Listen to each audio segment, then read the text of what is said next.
so it should hopefully. Good afternoon, everyone. 3:00 in the UK. Hope you're well all around the world. Second of our recent podcast series, and absolutely overwhelmed and delighted that an old friend of ours has agreed to come on and talk a bit of cricket with us this afternoon.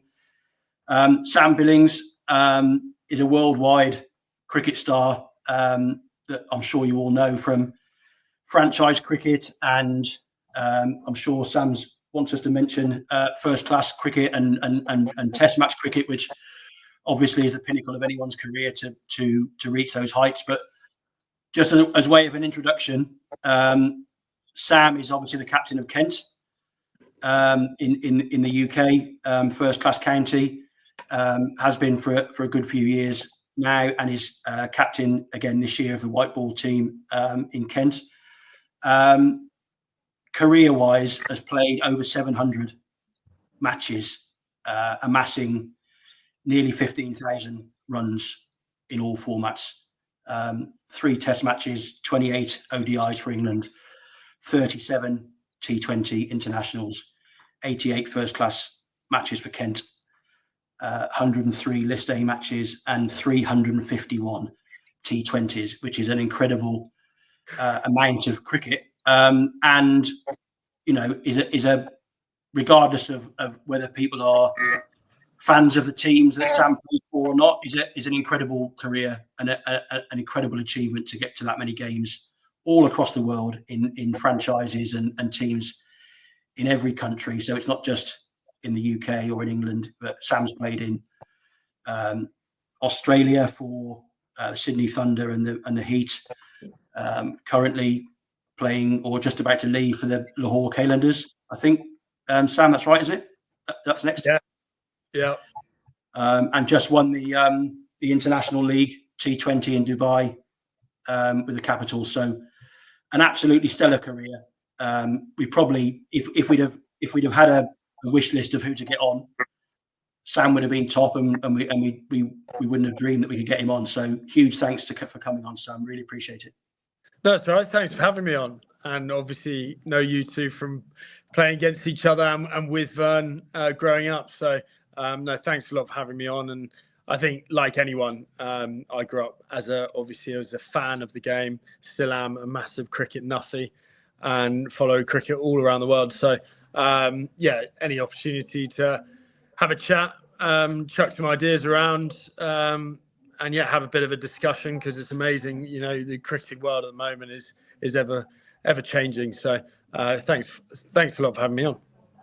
We were going to start off, Sam, before we got you to agree to come on.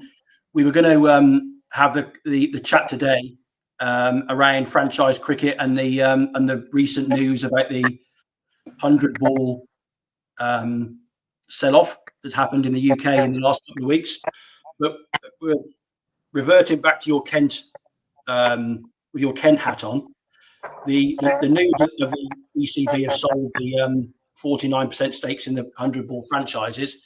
The grassroots cricket will be benefiting from around 50 million quid, and the first class counties that are non-hosts are going to get a windfall somewhere between 20 and 25 million quid. So, as a Kent captain and a Kent lad and a Kent cricket nut, as you said, you know, that must be great news for a Kent man to have groundbreaking amounts of money coming the county's way.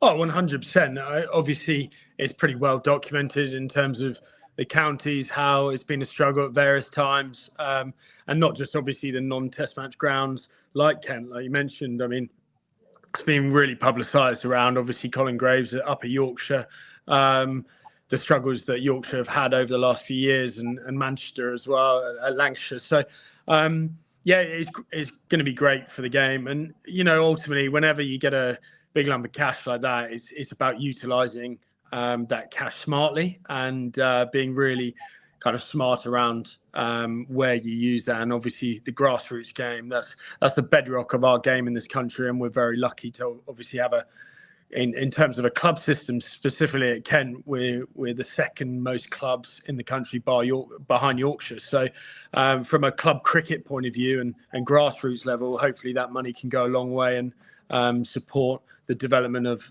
a lot of Kent cricketers in the future. And that's ultimately what has always been an aim of Kent, is to produce cricketers not only to play for Kent but also for England and for a pretty small county, as people like to call us. You look at the academy and what they've produced over the last few years, Zach Crawley being obviously the current England player, England opener, but there's a pretty long list of cricketers that have represented England at various levels. So hopefully we can continue to do that. Yeah, it's like I said, as long as the money is used smartly and progressively and move the game forward so that we can kind of future-proof the county for 25 years, 50 years' time, that's got to be the fundamental key to it, not just kind of spending it quickly and in the short term. You'd hope that each county, or with the agreement coming in through the 100, that the counties are given, you have to prove to us that X amount is spent on grassroots, X has to be spent in state school development, or you can't just, here's 25 million quid, Kent, go and do what you want with it. You have to be shown to you utilising it in the right way to develop the game, right? Because otherwise it's just not going to be, it has to be used smartly, isn't it? Yeah, there's a framework, and with any framework, of course, there's positives and negatives to it, and every county is going to have different needs. Kent's a very different place to, say, Durham, for example. So kind of utilising that and making sure the frameworks are put in place that, specific to each area, I think it's going to be fundamental, and hopefully a little bit of common sense around that. But yeah, you're totally right. In terms of the state school development, how are we going to get more state school kids playing this great game? And access to the game is always the key thing, key driver. So there'll be various things that the county will have to do, and obviously way over my pay grade. But I find it really interesting, actually. Ultimately, the game, we're only custodians of the game, and we're only passing through. So as long as we leave it in a better place, and like I said, it's great to, you have to understand and appreciate the history of each club, for example, but you've got to be progressive and look forward and make sure that we've still got a great county and really strong county in 50 years' time. So that would be my viewpoint on it. And like I said, way above my pay grade. So I probably won't have any say. So seems quite a exciting time for it to come in with Kent, with obviously Adam Hollyoake, who hopefully might be on a future podcast with us. I have spoken to him, but it seems like a really nice new fresh start potentially with this new funding, new coach coming in for Kent. So obviously not a great last couple of years, especially from the Red Bull perspective. It could be a really exciting next few years for supporters and fans following the county. Yeah, 100%. Look, in the recent past, results haven't been anywhere close to what we'd like to do. Especially as you mentioned in 4-day cricket, it's been a real struggle. From a white ball perspective, I know, last year was very disappointing, but actually in the last 5 to 10 years, we've won as many trophies outside non-test playing counties, if not more. So we're right up there in terms of actually trophies won. And sometimes people expect you to do it every year, but unfortunately, just that's not the way the game works. But like you said, as long as we're progressive, I think it's a really bold move, really exciting move. Adam Hollyoake's got huge life experience, huge cricketing experience. Every single past player that I've spoken to that played with him as captain. I mean, he was named in Surrey's all-time 11 as captain. Surrey's most successful captain ever. So, from my point of view, I'm really looking forward to learning off him from a tactical aspect and also how he manages. That's one of his massive strengths. And I think there's always Matt Walker's done a fantastic job over the last kind of 10 years at the club, but as a Kent man through and through, it was time for a fresh start, and he appreciated that as well. So I think everyone can be really excited with the next few years. Going back to the grassroots side of it, Sam, with the numbers that are coming from the ECB of 50 million guaranteed for grassroots. What do you, as a club captain of Kent and somebody that played obviously club cricket in Kent as you were coming through the ranks, what do you see that grassroots is important to the future of the professional game? Do you think the counties are still looking at lads that come through the county age group program and the county Premier Leagues and stuff? Is that still important, do you think? Oh, it is absolutely paramount, of course. I think, in various parts, it may have regressed slightly. And Vern and I were speaking off air a while earlier that maybe that relationship, not only in Kent, but across the country, is maybe broken down from the club sector into counties sometimes. But yeah, it is paramount. I mean, when I was growing up, we were playing club cricket every Saturday. I think there was 1 month. I think I played 29 out of 31 days of cricket. So it was just every single day, try and get as much cricket as possible. And, it was really competitive cricket. I mean, men's cricket makes you grow up faster than any schoolboy cricket or age group cricket can. In terms of that rapid progression, you've got to, it's more, from a mental side of thing, not only technical, but it's more about the character and building that up. And club cricket does that better than anything. So, yeah, it is paramount. Like I said, I think there's new regulations which have always kind of come in and hampered probably counties a little bit more because, if you're having trialists on your books now at second team level, there's a minimum wage aspect to do that. Whereas obviously in the past it was kind of voluntary and you were trialing on trial, which is a positive thing, but also a negative thing where counties, if they simply don't have the funds, they can't pay that money they'd rather play their kind of academy kids coming through. So there's always a balancing act. And like you said, hopefully that £25 million that comes in can subsidise that in some sort of way. So counties can rebuild those connections with club cricket. So again, it comes back to facilities. It comes back to the level of cricket and club cricket. Has it regressed? Has it not? And trying to build that up again would be pretty high on the priority list, I'm sure. I would imagine that Kent will be, obviously, as you said, there'll be some money ring fenced and there'll be a framework for how that money's used in the county. But I would imagine that Kent would look to develop Beckenham and make that a two-centre hub for the county and make sure they harness the metropolitan supporters and stuff more so in the coming years. Yeah, I mean, Beckenham's a huge positive for us. It always has been. It's probably, one of the best wickets actually in the country from a cricketing perspective. So, yeah, that's always been a focus that Kent have had. We're lucky that we've got a massive county in terms of geography. So you've got, I think, 3 million people in the local area around there. So it'd be kind of pretty stupid not to harness that, like you said, and to maybe one day be the third London 100 club. That would be fantastic. So there's a stronger connection towards the female game as well, the women's game up there, which is great. That's a top class, world class facility to train at, which the women use as well. So yeah, there's various positives to that, and like I said, it's always a balancing act between Canterbury and Beckenham, and we obviously had Tunbridge Wells in the past, but from a resource point of view, it comes back to kind of spending the money really, really smartly in terms of looking forward. So you can't spread yourself too thin across too many venues, but certainly 2 hubs around Kent would be a no-brainer for me because. Yeah, just if you look at the sheer numbers of how many Kent cricketers have come from North Kent, unfortunately for all the Southern Kent lads, they won't let me saying this, but it's pretty unanimous in terms of the sheer numbers. Most of them come from North Kent.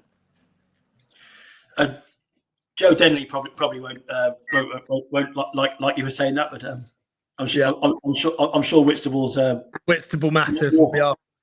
North of somewhere, yeah. Moving on to Sam, brilliant to hear about Kent, and obviously as we're all Kent lads. and played in the Kent League. So we're all Kent supporters, and we wish you well for the season ahead. And hopefully it's a successful white ball season for you and red ball season for the other lads.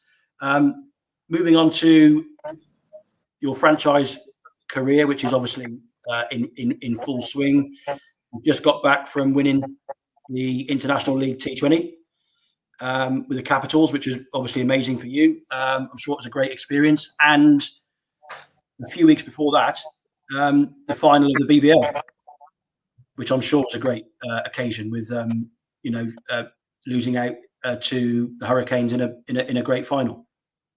Yeah, unfortunately not a great occasion for us, but I think for the neutral, Mitch Owen lit up Hobart that night, and actually a lot of the time you just sit back and admire. Of course, you can probably look at the plans and bowling execution, but when someone plays like that, you've just got to really appreciate it. I suppose it was incredible striking, and even if we got 250, it wouldn't have been enough, I think, with a guy in that kind of form. So amazing winter, a couple of months away. I'm very lucky to obviously go around the world, travel to all different places and play cricket now. So hugely appreciative of those opportunities, and it's incredible cricket as well. There's a different pressure to being an overseas player. You are obviously kind of a paid asset that's expected to perform game on game. So it's definitely a different pressure and something you've got to learn to deal with. And over time, you get better at doing that. So Sydney has always been kind of a home away from home for me. I played a lot of club cricket growing up, played for Penrith out there for a few years. And that was key in terms of my cricketing development, going away for the winter and just growing up just generally. So to go back to Western Sydney, and I played a couple of years there, of course, and then went up to the Heat. But to come back and sign a 3-year contract with them was very special. And in the first year, from going from bottom to obviously losing finalists, but the progression we've made in such a short period of time, that's what's really key and fundamental to the stage of career that I'm at the moment. Actually, I just want to be a part of winning teams. I want to win trophies, and if I can shape or help shape an environment to have a positive impact, then that's what I'm going to do. So I think that's again the benefit of experience, and David Warner, obviously learning off him, but there was a group of kind of senior players that were brought in for that reason. And like I said, to go from winning one game last year, I think the Thunder did, to getting into the final shows the progress that you can make actually in an environment, just with a couple of tweaks here and there. So I'll go back to Vern's point around Kent, is that there can only be a couple of tweaks here and there, and all of a sudden we can really turn around results. I truly believe that with the quality of players we've got. So you're never that far away. It can be just a few things here and there. And we've got Kent have got Tom Rogers coming over, who obviously played a big role in the BBL, had some good performances. So Kent supporters can be excited about him coming back this year. Yeah, I think, again, coming back to obviously franchise cricket, but also cricket in general, the schedule is mad. And of course, Kent fans or county cricket fans across the country will be frustrated around that. But it's just reality now in terms of the global game. And you can't just sign a gun overseas player like a KG Rabada or one of those top guys, or Pat Cummins, like they used to back in the day, for the whole season. It's just completely unrealistic from a workload point of view, but also the opportunities are endless now. So someone like Tom Rogers, to get a man of his quality over for the whole competition, fully available, top wicket taker yet again in the BBL this year. It's brilliant. And character's a huge thing for us in terms of signing players. I think it's always an advantage of bringing over an Australian. That competitive edge, always wants to be in the fight, in the competitive edge side of the game. So it was a bit of a no-brainer bringing him over, and obviously we're working on a second overseas player to come in and bolster our side as well. So who knows whether we'll have Zach back or not. Tawanda Muyeye got an opportunity at the back end of the Big Bash. Daniel Bell-Drummond is a class act as always, so consistent. So, the core of the side, Fred Clarkson will be back from injury. The core of the side will be pretty strong. So yeah, it should be really exciting, certainly from a white ball perspective. And looking forward to the. Go on, Chris. On. I was going to say, and I'm going to play a little bit of a devil's advocate here. You touched on that the schedule is mad with so much going on. I think last week there were 3 or 4 different franchise competitions going on.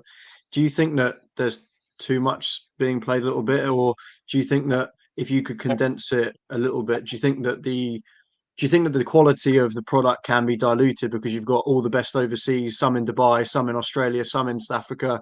So do you think that if you condensed it a little bit, do you think that you'd have a higher quality product, or do you think that's just the way that it is now, that there's just so much going on and to take your pick with whichever one you want to go to, sort of thing? Yeah, from a player's point of view, of course, we're very lucky to have so much opportunity to play around the world, and those opportunities didn't used to be there. So it's great that more players are getting that. I agree with you. There is too much cricket. I think I've said that pretty publicly previously. There's various issues and various layers, to this, because obviously every single board relies on their 2020 competition to bring in the money from a TV rights point of view, advertising point of view. So that's their kind of premium product, as we've seen with the 100 values. That's why so many people are interested from all around the world to invest in it, because the product, whether we agree or not with the format, they see a bang for their buck. So that's the same around the world. You look at the SAT 20 that's been formed. Obviously, that collapsed a few years ago, but they've come back and brought that on, and that's been a fantastic addition for South Africa, and the revenue that brings in for South African cricket is phenomenal. So way more than Test match, one-day cricket can bring in. So from a board point of view, I get it, but I would love to see the schedule streamlined and the ICC to work together from a framework point of view. And that comes back to allowing more space in the calendar to have a really concise but really good format for the World Test Championship as well. I feel like that format actually at the moment isn't as efficient as it is. For purpose. Yeah, I think you need every team playing each other, or some sort of kind of schedule to it, and you can't have one 5-match series and one 3-match series or whatever. I think having various windows, I would keep T20 cricket to franchise cricket unless it's a T20 World Cup year, which in my opinion should be every 4 years, not every 2.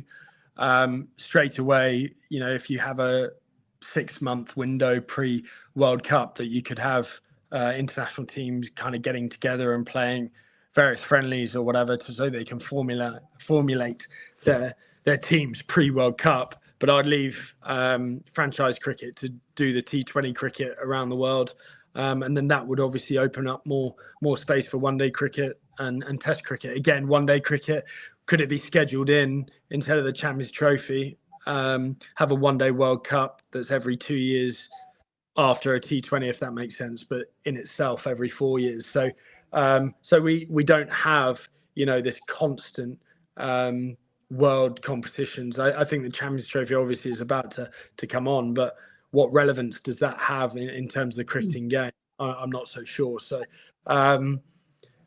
there's obviously a reason for it all. I'm just kind of theorizing over it, but that's the way I would do it, just so you can streamline everything and make it far more efficient. It's a good point that Chris makes, Sam, about the schedule. But actually, when you look at the attendances around the world, and you've just been to the BBL, the attendances are massively up. The most of the stadiums broke their own records for attendances during the recent tournament. So the TV was up. TV was up.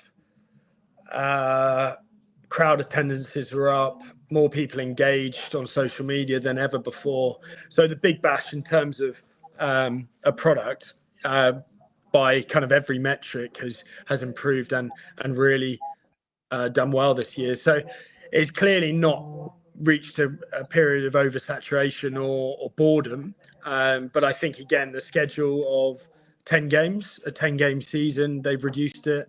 So every single game had jeopardy on it. Every single game was close, bar Hobart, really. They went out and won most games. But I think the last round of group games, every single team, Hobart had already qualified, but every other team could have qualified. So that's the kind of competition, and that's what we've got with the 100. Again, regardless of whether people agree with it or not, only 8 games. Every single game has jeopardy on it, and we feel that as players, and I think that's brilliant. Sometimes too much is not a good thing. You could argue that with the IPL, couldn't you? I mean, I've always liked the IPL. I went through a phase of doing fantasy cricket with mates on it and watching every game, and it gets to the point now it's like 2 or 3 months long and hundreds of games, and it just wears. I know the Indian cricket base love it, and it's TV and money out there, but the South African 2020 last year, where they literally came in and was like 5 or 6 games each, similar to the 100. I think then from a player's perspective, it's probably more exciting, and also from someone watching it, you don't think you've got to invest 3 months of your year just to keep up to date with all the games and stuff. So I think that's a really good point. I think that's sometimes shorter and sweeter is better, isn't it? Yeah, I think the IPL is the only anomaly. I think viewing figures are pretty astronomical in terms of a league game. Just a regular league game can attract a bigger audience than a World Cup football final. It's pretty insane, the numbers that they're dealing with. So, it's obscene. The IPL, like I said, I think it's pretty much on its own kind of stratosphere, and you can't really compare it to any other nation. Obviously 1.4 billion people in India, and then obviously around the world who all absolutely love it. So I agree with you. It is a long time, the IPL, but it's a pretty unique product, and it's obviously got the audience and the TV backing behind it. Sorry, just one more thing with the IPL. I think that's the closest thing. If not, actually, I'd probably suggest that sometimes playing in an IPL game is of way more pressure than even international cricket, and that's what people probably struggle to get their heads around. I mean, I like to engage with people on Twitter. I like to try and have a decent discussion. I get quite a lot of stick from that, but it's people can't understand, even though obviously their value is in international cricket, which is where most of us lie. But actually, a lot of the time, people don't realise that actually franchise cricket can be way more pressurised, as I alluded to earlier. As an overseas player playing as one of 2, 3, or 4 overseas players in a big game, everyone's looking at you to be the man to get them across the line. So I don't think kind of pressure or the perception around pressure is necessarily consistent from kind of a perception point of view. So that's the other thing I would say, is that you do realise when you are playing in the IPL, or certainly the subcontinent PSL is the same, you realise how important it is that those franchise competitions are to people in those countries. Does it go tribal, or is it just in India or England or South Africa or Australia, Dubai? Is it just everyone loves the cricket, or is it very much a Super Kings versus the Capitals and it's very tribal, or is it? How have you found it in England with the franchise stuff away from the county stuff? Do you find that fans are going just because they like cricket and because Sam Billings Zach Crawley's my favourite cricketer, therefore I'm going to support the Spirit?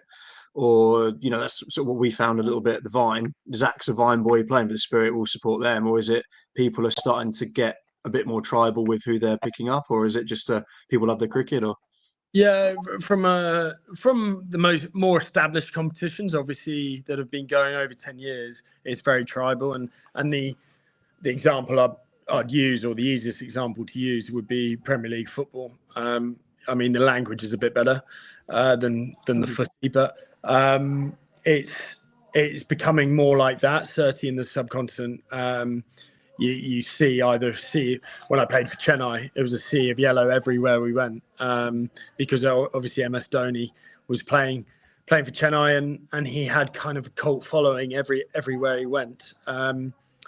In England, certainly with the 100, I've definitely found that it's more around players and people supporting, certainly kids supporting their favourite player and wherever they go. The Oval, again, we've found that it's been pretty unique in that, because we've been pretty successful over the last couple of years, I think the support has grown and grown. And naturally, there's been a kind of maybe a draw towards that from the local area of Kent and Surrey as well, because there's pretty strong Kent and Surrey connections. So, yeah, I think you'll see that develop over time. And obviously, that tribalism or certain fandom will take a bit more time than obviously, if you're born in Kent, you support Kent. If you're born in Surrey, it's just based on geography. So obviously, the Oval is, will probably have a lot of Mumbai Indians fans now, obviously being bought by the Ambanis as well. So that association as well will bring a huge amount and another level to the competition as well. Do you think that the 100 will stay as the 100? I read somewhere that they're talking about it, or it might just end up going back to a 2020 competition. Or do you like that it's unique in the format compared to the rest of the world? Yeah, I feel like every time I comment on anything, I get stick from one group or another group. So, being completely neutral in terms of, with my Oval hat on or my Kent hat on, regardless of what people think of the format, I think it's been fantastic in that it's tactically from a nuanced point of view. So as a captain, my captaincy is developed because I've got to make quicker decisions. The option of bowling a bowler for another set, I think that might come into T20 cricket anyway. I think that would be a brilliant thing to happen. So various kind of tactical things have definitely changed. So, just to explain that a little bit more, is that I've definitely found that with the 100, with T20 cricket, we've seen people win the toss, they bowl, and it can be dominated by a chasing side. Whereas I think it's actually easier to change the game if you set a score. We've certainly found that at the Oval with a decent bowling attack. A team might need the equivalent of 7 or 8 and over, which is comfortable in a T20 chase. But all of a sudden, we get a wicket and you get a batter down one end. All of a sudden, they've faced 2 off 10 balls or something like that, and the rate's gone up to 10 and over. So I think the game can fluctuate a lot more, whereas T20 has become a little bit more structured and routine. I can't just bowl, a bowler 3 sets in a row or 3 overs in a row in a T20 game. So maybe a tactical change like that might happen for T20 cricket the other way around. But look, and I'm being completely honest here, I haven't heard anything from a change of format. All the players have actually really enjoyed it, and it's definitely a breath of fresh air. Whether it's here to stay or not, I really don't know. And we know that in 2028, I think it is, the LA Olympics, T20 cricket or some form of cricket is going to come into that, which is incredibly exciting, which will just further globalise the game. So hopefully by then everything's sorted out, that we can have something that's consistent across every single competition. I think it's important, and as cricket fanatics that we all are, it was interesting to see that the BBL's wash up, Sam. The proposals for next BBL include some of the 100 rules, i.e. 2 overs from the same end, 2 sets from the same end, and a bowler can bowl 2 consecutive overs. Those are the recommendations for the BBL for next year. Not approved yet, but they're the recommendations from the wash-up. Yeah, so Trent Woodhill is, he's been one of the masterminds behind the 100, and he was on the 100 board. He's also on the big bash board as well. So he's probably seen the success that it has been at the 100, and maybe again constantly trying to improve the game and improve the product. And that's the key to any rule change. I think it has to improve the product and the game itself. And if it does that, and you know, maybe people will share the opinion that it shouldn't be so weighted with the toss that I win the toss and we're going to chase. And a lot of venues now around the world, because of the late start times, because of TV, as a captain, I'm thinking I'm going to win the toss and bowl first, more or less, before I've turned up to the ground. So I don't think a game or a sport should be determined too much on a toss of a coin. So anything to negate that or even that out, I think, you know, as cricket fans, we'd all probably appreciate. So if it's going to be done in a format, it's got to be done in the T20 format. I wouldn't touch obviously the other formats because I just wouldn't do that. With your Invincibles hat on, your 2025, you'll be going for the 3 in a row with the Invincibles. So that's obviously exciting for you guys. What's made the difference, Sam, in the Invincibles? You know, setting off everybody starting in the 100 at the same time. Why have the Invincibles been the marquee side? Why have the Invincibles been the side to beat and going for the three-peat? What makes them different to all the other franchises? So any domestic tournament around the world, you look at it. You can look at every draft, you can look at every auction, and all I would recommend people looking at is the domestic players, the domestic core of players in any competition, and go, right, okay, that's what's going to win you a tournament. That's what's going to get you to the final stages of a tournament. The international stars, I think Ange Postecoglou said this about top Premier League footballers, is that the difference between the very, very top 1% and the next probably 20 or 30% below them is tiny amount. Maybe the 1% are, you know, anomalies, and we're talking the Messi, Ronaldos, but the next 20, 30%, you know, there's a huge amount of players who are very, very similar, and actually characters around that dressing room and what they bring subjectively off the pitch is just as important. So I wouldn't necessarily see international star signings and go, right, we're going to win because of them. They're going to be the finishing part of the puzzle, really. So I think that our domestic core has been so strong, so consistent. The Curran brothers, of course, Saqib Mahmood, obviously been injured, but was a star of the show last year. Myself, Jordan Cox. So you look around, that Nathan Souter is another one, you know, is an unsung hero. And people look at him and go, you know, not a big name at all, but the role that he's played, Will Jacks, of course, as well. Straight away, you look at the spine of a side and you can add a few little players to that, and it's a really strong side. So continuity, consistency, they're two things that I think so many teams get wrong.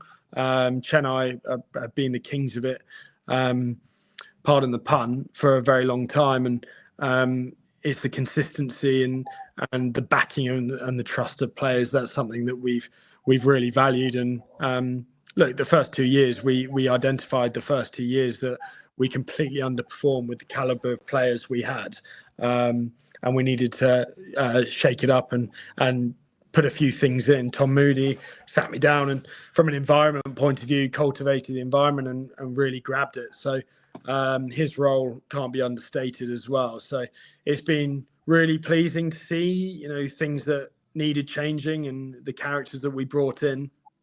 Like I said, only fine tweaks, but all of a sudden, it's proof's in the pudding. We've been very, very consistent and pretty simple formula, actually. The objective of the 100 when they first set out, according to the ECB CEO, was to bring in new watchers to the game, new fans of the game, kids and women, and I think that's probably been a huge highlight of the first few years of the 100, with audiences for women's games and the amount of kids that come to the grounds and stuff. Sam, I wonder. I think I know the answer, but I'm very keen to hear what you've got to say. When I go to watch the 100 with my kids, the players stick around for an hour or an hour and a half, or even longer in some cases after the game, take pictures and stay around and talk to kids and stuff. Is that a conscious effort from the owners of the franchises, or is that a part of the contract of the players that they've got to do that? Because it's not always the case in the Vitality Blast or other competitions, but in the 100 it seems to be very noticeable that you guys, I took my kids to the Spirit for the last few years, and Morgs is the one that I remember. It took him probably nearly 2 hours after the end of the game, but he stuck around to every single kid that wanted a selfie, every person that wanted a photo or a signature. He stuck around, and as the England World Cup winning captain, that was really great to see him stick around for so long. Have you noticed that when you've played? Is that a directive of the 100? Yeah, it's been a big focus point, of course, and the skeptics obviously seem to think it's forced, but actually it's more down to probably the culture within the dressing room, and something that we've really pushed forward. Again, every single game at Kent as well, to state, is that we go out and sign regardless of result. We go out to sign, and of course last year was pretty tough when you're not winning too many games, but it's really important to do so. It's probably a bit more, you're probably more aware of it, obviously, because of the bigger grounds, more people. But yeah, it does happen in the Blast as well. Not to undersell the Blast, but I think it's definitely been a directive with the bigger grounds, and in the 100 for sure.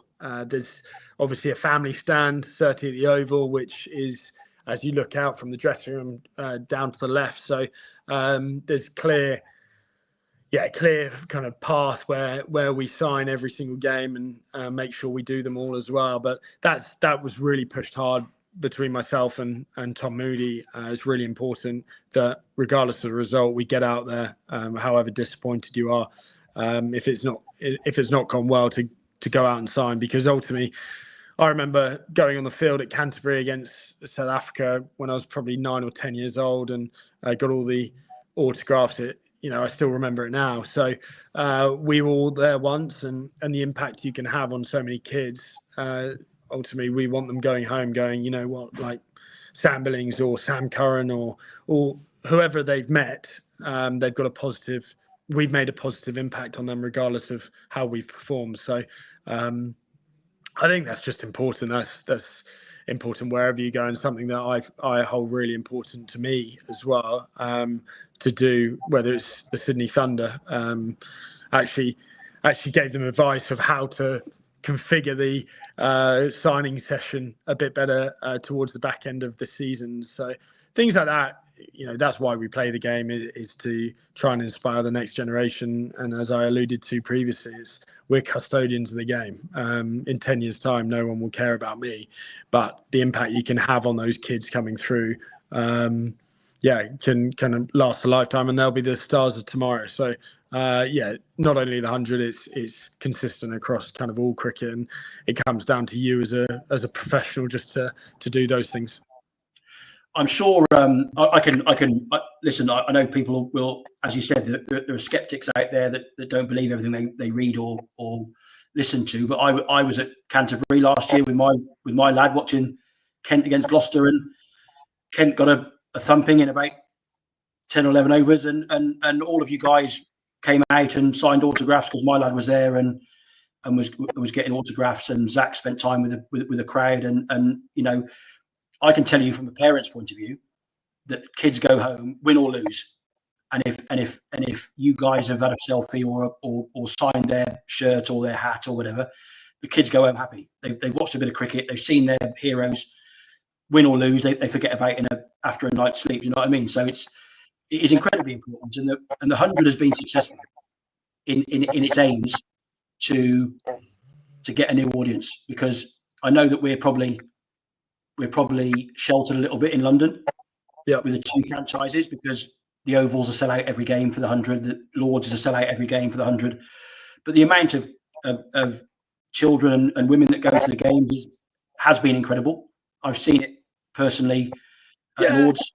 And I think the other important aspect with all of this is that, there's, whenever you're focusing in on bringing in a new audience, we're not saying that actually the current audience is incredibly important and actually the bedrock of our game anyway. So they're the ones turning up to county championship, to the One Day Cup, various other cricket around the country. So it's not a this or them over there kind of conversation. I think it's just trying to get more people into cricket, full stop, because obviously we're competing to be the second biggest sport in this country. And as we said obviously earlier, is access to this game across the country is too scarce, and we need to try and make it more open to everyone. So it's definitely obviously worth pointing out that the current fans, the championship fans, there's no importance ladder to it. Everyone's equally as important, and certainly for the game, as long as they got the best interest for the game moving forward. Just touching on that, Sam, we've had a comment on Instagram, which you might like, from Luke Carping. Thanks for tuning in, Luke.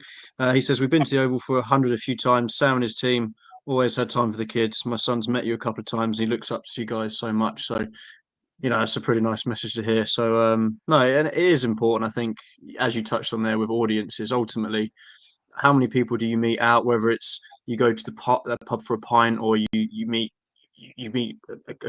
one of the boys' girlfriends. Cricket's so boring. And it's, if you can get people enticed at 2020 level, that's how they then start to understand the game a bit more and start to appreciate one day cricket or test match cricket, isn't it? So that for purists like probably us three, when you first hear about the 100, I wouldn't go and watch the 100 if I could go and watch a test match instead. But I fully appreciate what it's there to do. And I've been surprised from a skeptic's point of view how much I've actually enjoyed going and watching the 100 or watching the telly. I think it brings something a little bit different from a tactical point of view.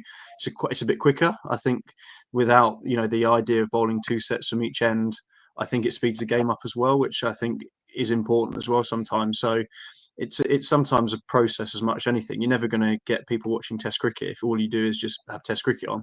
If you can get them interested in guys hitting out the stadium, and then they start to understand the tactics, and then all of a sudden it's, there's a test match on the telly. Should we watch that instead? It's a process, isn't it?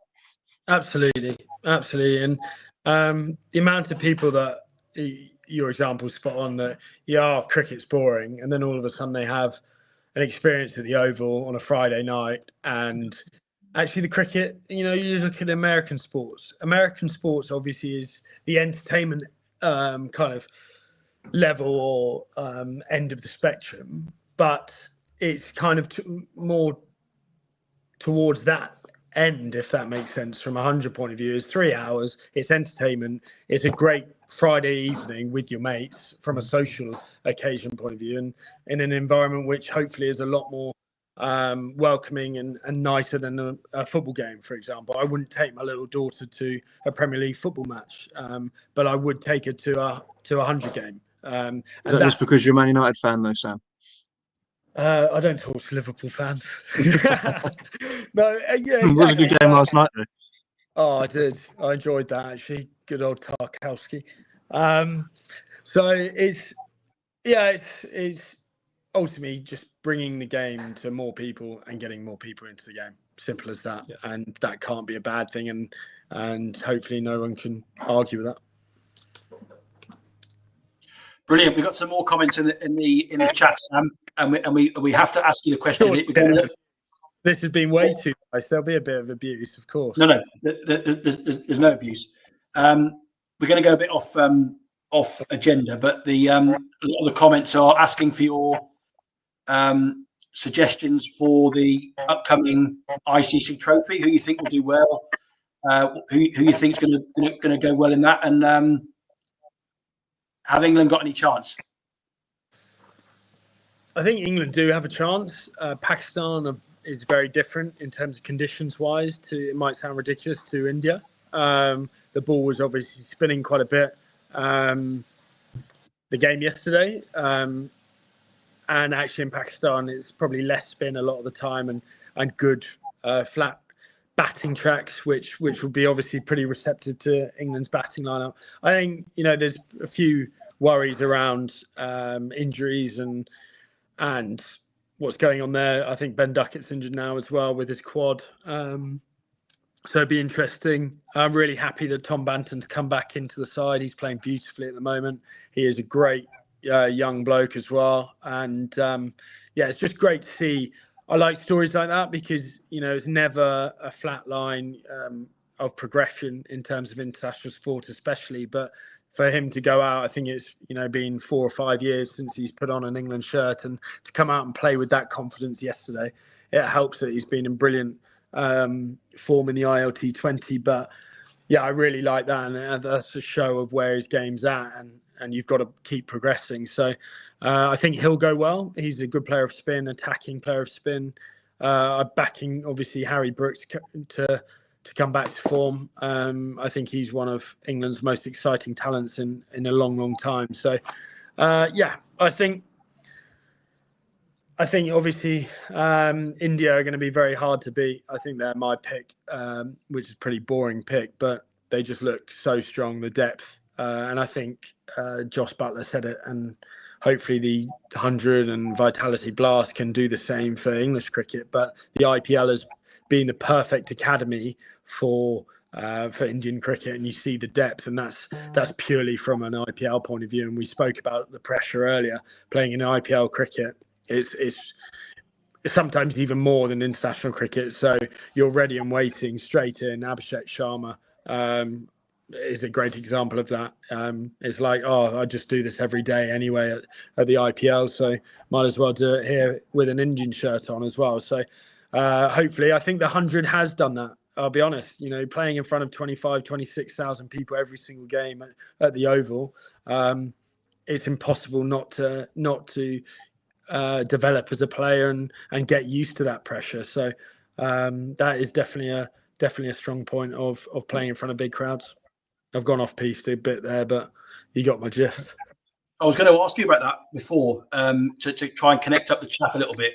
Do you think that the IPL being the marquee tournament has obviously helped the Indian team to keep replenishing itself with huge world stars? And I guess you agree, or you think that the correlation between the IPL and its longevity is helping the Indian team and make sure they're the best team in the world? Without a doubt, the sheer amount of opportunities and numbers of young players getting opportunity in that tournament, with 4 or 5, obviously with the impact rule as well, best international players in each team, in terms of a quality of tournament, you can't beat it. So without doubt, it's some of the best cricket around, regardless of it not being international. It is as high a standards as you'll get in high pressure situations as well. So as Josh said, it's been the perfect academy, and every single England player you'll speak to, I've had the pleasure of playing 7 IPLs and winning it, and without doubt, it is the best cricketing experience that I've played in the terms of T20 cricket.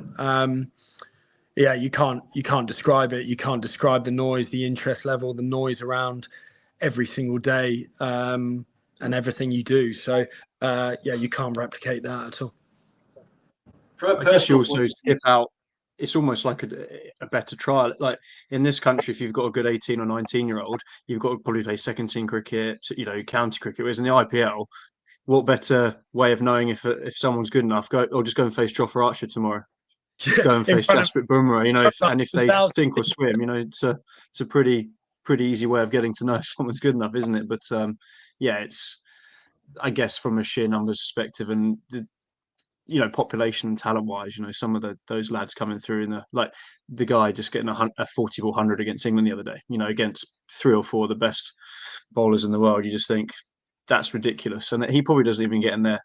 Might not even get in their second team. They literally put out a second string side. So India's second team could probably walk into this Champions Trophy and probably give it a pretty good run, to be honest. But I just look at England's side, and I don't know whether it's the Bazball effect, but we seem to like Jamie Overton's a nice cricketer, Liam Livingston's a good cricketer, but they seem to be sacrificing a really genuine, proper round of someone like a Sam Curran or, for 2 or 3 guys that can bowl 4 or 5 overs each and average 15 or 20 each. In a 2020 World Cup, it's very different. Jamie Overton averaging 18 in the 2020 is perfect at 7.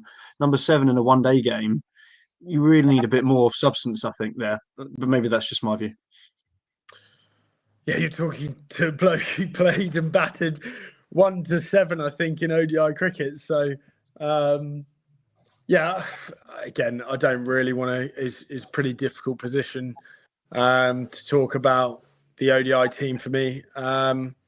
They've obviously gone pace heavy and really want to try and blast teams away. The biggest worry for me, actually, from a kind of progression or in a couple of years, is Adil Rashid once he's done, because he is world class and he's the only bowler at the moment which you think can get a 3, 4, 5 wicket haul and stop teams on his own. So Jofra can do that, of course, on his own when he's fully fit and firing. But there's various aspects that go into a team, and ultimately confidence comes into it as well as a team. If you're losing games of cricket, it doesn't matter how good you are on paper.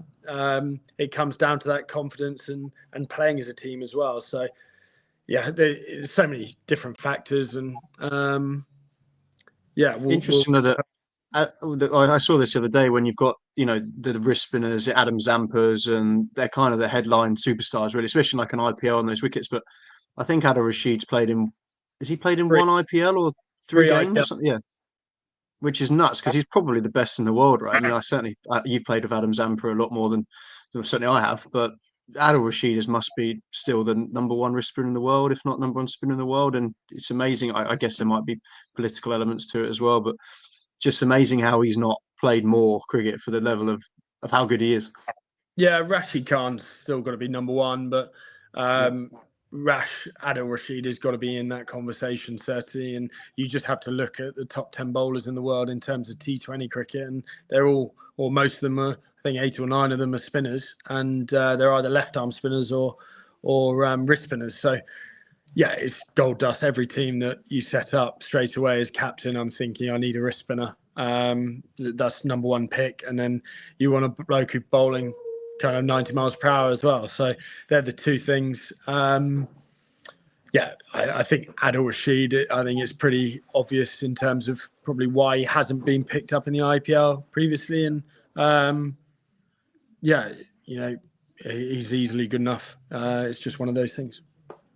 We've got a couple more comments. I appreciate we've been nearly an hour now, but Luke Harping again, Sam, a nice thanks, Luke, for your comments. But he said he coaches his son's under-12 team, which is obviously great from a grassroots perspective. He said, what's the one bit of advice you remember that you got at age 12 that he could maybe pass on that you never forgot? I can't remember what I did yesterday, let alone at 12. Probably Ray Willis, wasn't it? Back in under-12s, would it Ray Willis and co you'd have been? Simon Willis, Farby. Yeah, I was very lucky, as you were as well, Vern. Like, growing up through the Kent Academy and Kent system, we had a lot of coaches and a lot of support. It's incredibly boring, but look, and Vern, you can kind of second this. I was definitely not number 1 growing up. I was, sometimes down the bottom half in terms of my year group. You had guys that obviously the viewers won't know, but certainly way ahead of me in terms of talent. And it was just from a work ethic point of view, is that, fine, they might be bigger and stronger because I was tiny. I was 2 foot tall until the age of 18, but I'm going to work harder than everyone else. And, I had the opportunity to do that, but still kind of drove it, and very lucky with mum and dad driving me everywhere and everything like that. But every single day before school, I was hitting balls. Every day after school, I was hitting balls. And, it's just simple as that. If you want to be the best, you've got to just keep grafting and also do the stuff that no one else wants to do. I always used to see that, and Zach is very much the same. All the ugly training, all the early mornings, all the stuff that most people don't want to do, actually, I use that as thinking I'm getting 1 over the competition and knowing that other people weren't doing that. So it's pretty simple recipe. Unfortunately, there's no secrets to it. You've just got to hit more balls from a quality point of view and catch more balls from a wicket keeping point of view. If it's bowling, bowl more. Obviously, physically, you've got to put the work in as well now. It's such a key element to the game of cricket now that physically, if you can't do it over and over and over, you'll kind of fall by the wayside. So, yeah, unfortunately, I don't have anything more than that. It's a simple recipe. You have to carry your own bag. I think Chris Stone, you remember Chris Stone back in the day, he said if you want to play for England, you have to work harder than everyone else, but you have to carry your own kit bag as well. So if parents are watching and you're carrying 11, 12, 13-year-old lads' kit bag, you have to put it down and make sure they carry their own bag. It's always something I was told early on. Yeah, it's a good point though, because ultimately, and it's tough. I've recently in the last year become a parent, and I want to give her the best opportunity possible, but it's also a fine balance between doing too much for them and they've got to want to do it themselves. There's a time I'm guessing that every parent will kind of get to that point of going, right, is this the time to push them or not? Sometimes they will need a little nudge just to get them through the door and on their way, but actually a lot of the time it's just is that frozen? I'm still here. Might be Carlton. Carl's frozen. But sometimes, the kid's got to want to do it and stick at it, really. That's the consistency element is the biggest thing, I think. Yeah. We did have another question from Kenty69 for Sam again. How do you balance your role as a player with leadership responsibilities in the team? And what have you learned? I assume that's sometimes if you're not in the greatest run of form and you're captain, you still have to be the captain, right? You can't just go away and concentrate on your batting or your keeping. It's there's an added responsibility. It's a lot more to it, isn't it? Yeah, it's a really good question, and it's evolved over a period of time. Like I've been captaining for 7-8 years now, and the lessons I've learned over that period of time, not just specifically cricket, but holistically and as a human being, has been huge. Very different personality as I used to be to what I used to be. Sorry, and you learn some pretty harsh lessons along the way. You realize that every single person is different, and how you put information across or how you work with each player has to be different and has to be tailored to them as an individual. How am I going to get the best out of them? Again, there has to be buy-in from both parties, but I think if people understand that you're trying to do the best thing for the team, people respect that. And ultimately, I'm a player first. I've got to perform.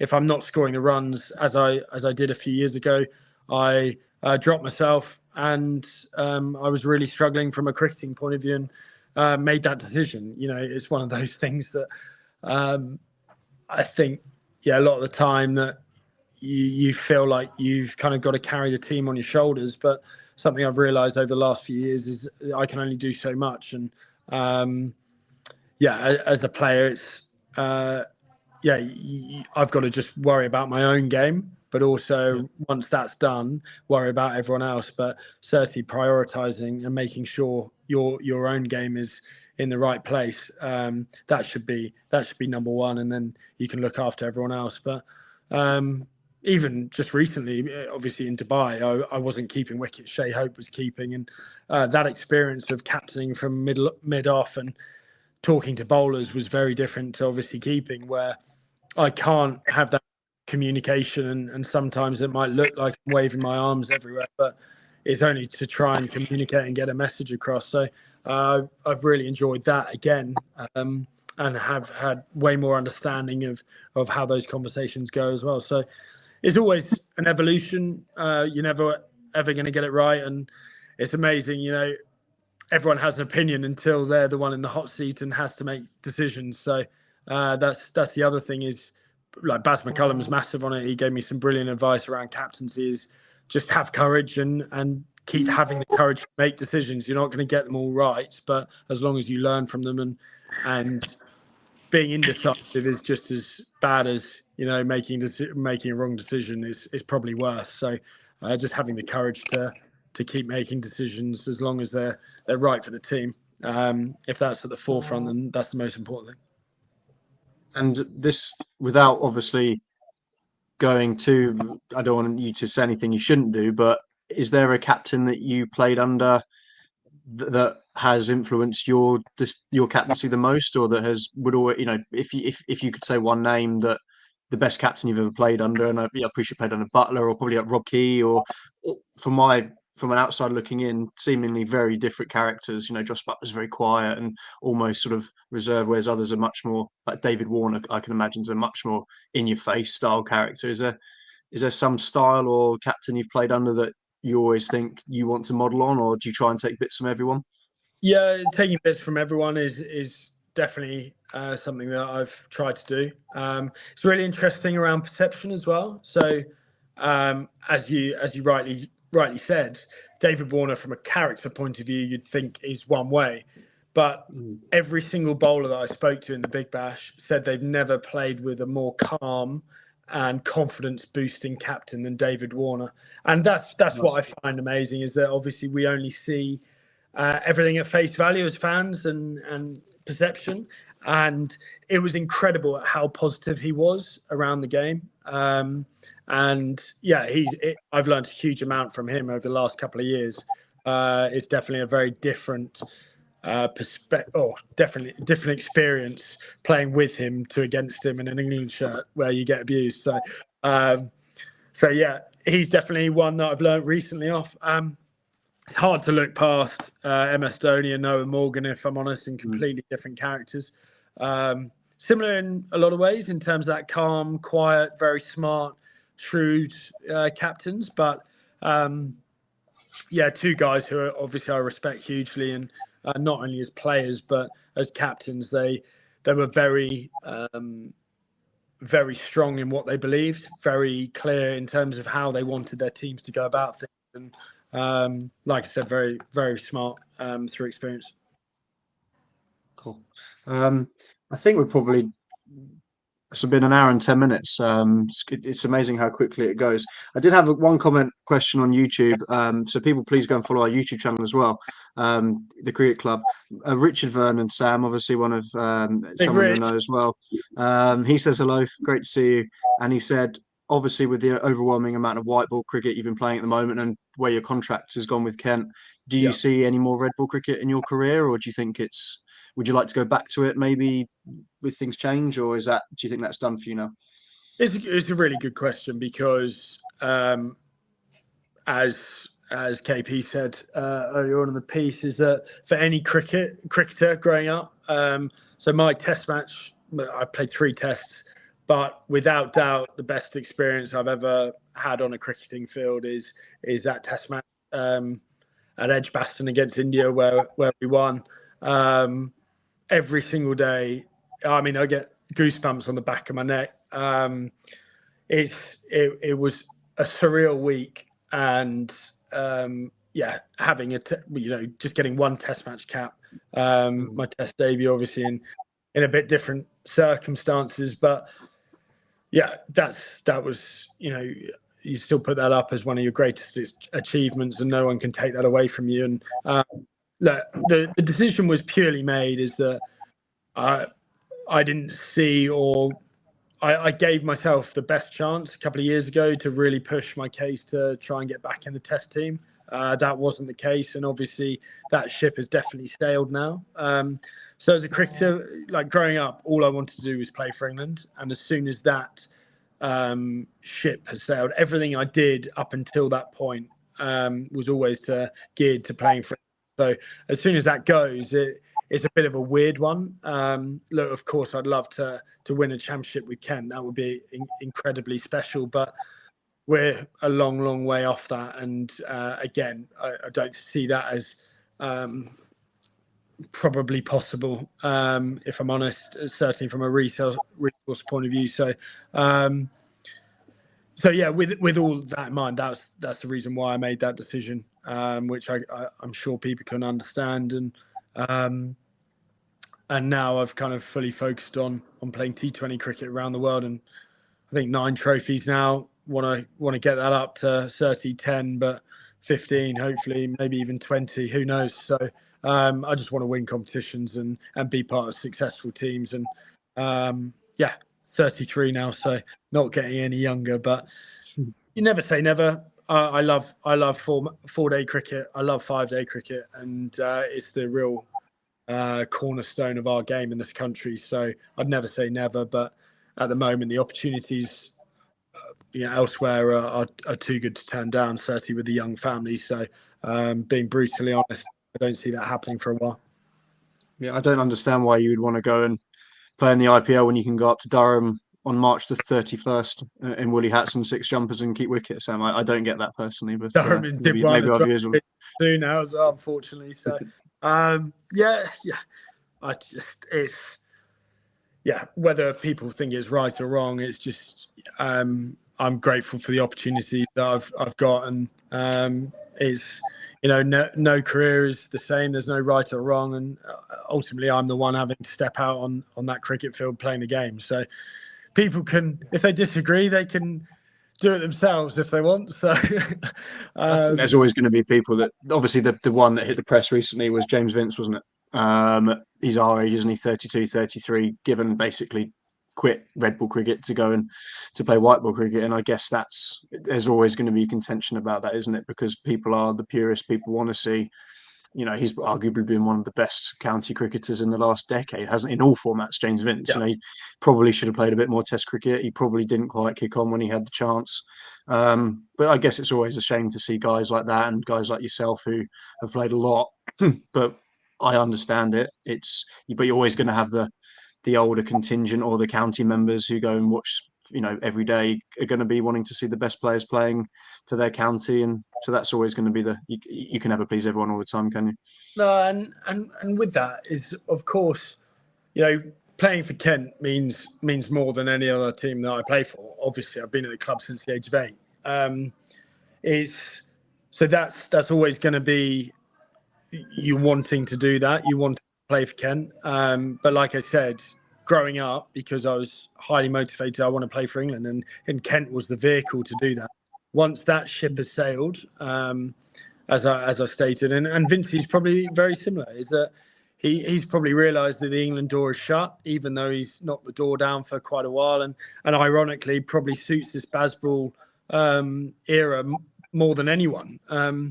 But again, I mean, we can go down another rabbit hole around kind of ECB and the contract situation and how that is formulated. I think that needs kind of looking at or has needed looking at for quite a while. But people like Liam Dawson, he's in the press at the moment, quality performer everywhere he goes. James Vince.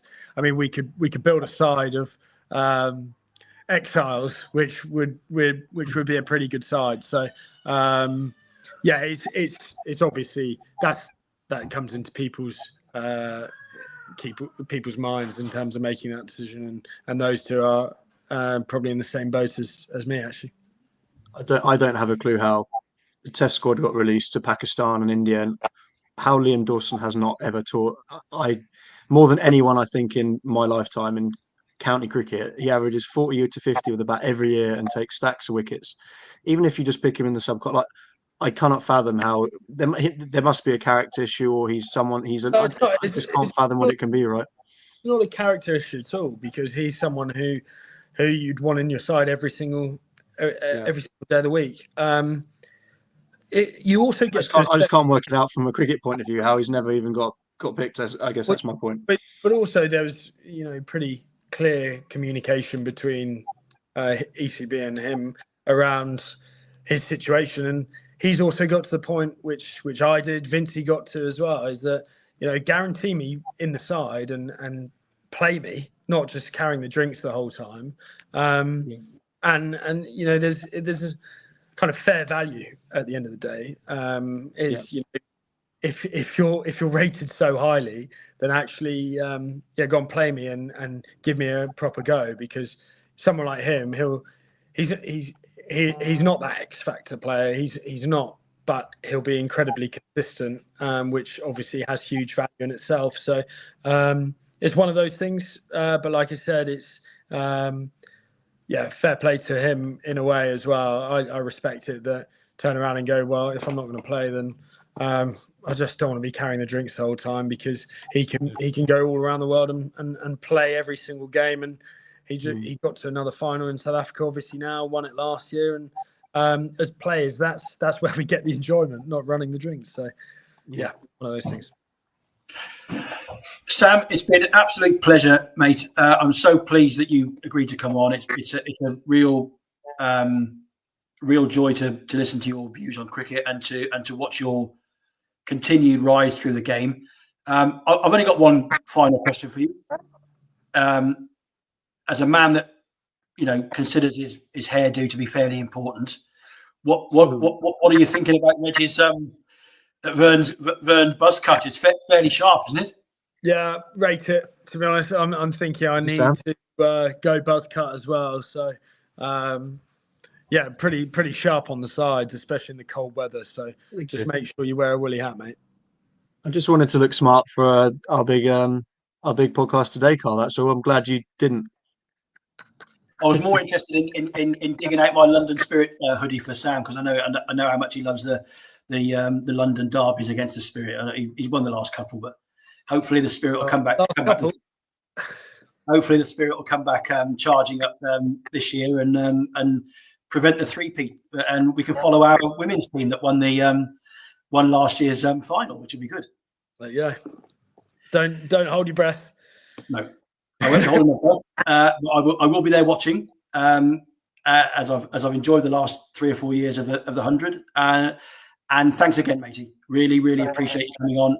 It's a huge pleasure to see you, and we'll continue to follow your career with interest over the next few weeks. And good luck with the Kaylanders in Lahore, and look forward to seeing you in a Kent shirt very soon in the English summer when it arrives. Absolutely. Thanks for having me on, guys. Really appreciate it. Cheers, Vern. Sam, and no worries, guys. Have a good one. We'll chat soon, I'm sure. All the best.